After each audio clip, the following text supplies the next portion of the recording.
सन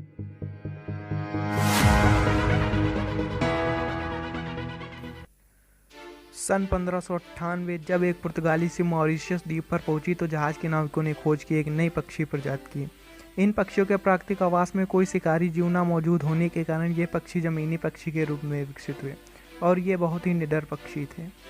इन पक्षियों की निडरता को नाविकों ने बेवकूफ़ी भरा समझा और इस पक्षी को डोडो नाम दिया।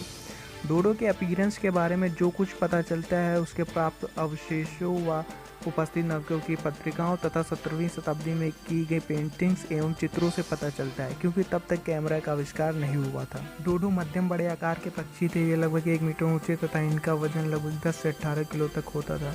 इनके पंख बहुत छोटे होते थे जो इन्हें उड़ने में असमर्थ बनाते थे।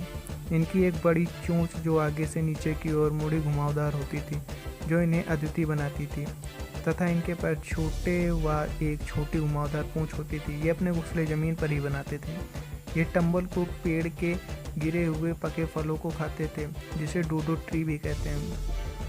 इनका औसतन जीवन काल 20 वर्ष का था। डोडो की खोज के बाद आगे के वर्षों में नाविकों के द्वारा डोडो का बहुत ही ज़्यादा शिकार किया गया, क्योंकि ये पक्षी निडर व उड़ने में असमर्थ थे, जो इन्हें नाविकों के लिए आसान शिकार बनाता था। 17वीं शताब्दी में जब इंसानों ने द्वीप पर बस्तियाँ बसाई तो इनके आवास को भी काफ़ी हानि हुई तथा इंसान द्वीप पर अपने साथ कई शिकारी जीव जैसे कुत्ते, बिल्ली और बंदरों को भी ले आए, जिससे कि आगे के वर्षों में इंसानों तथा इन शिकारी जीवों के द्वारा इस पक्षी का बहुत बड़ी संख्या में शिकार किया गया तथा ये शिकारी जीव इन पक्षियों के घोंसलों को भी नष्ट करते रहे, जिससे डोडो बहुत ही जल्द विलुप्तता की ओर बढ़ने लगे। माना जाता है डोडो को सन 1662 में अंतिम बार देखा गया और इस तरह ये अद्भुत पक्षी अपने खोज के 1 शताब्दी में ही सन 1681 में विलुप्त घोषित कर दिया गया।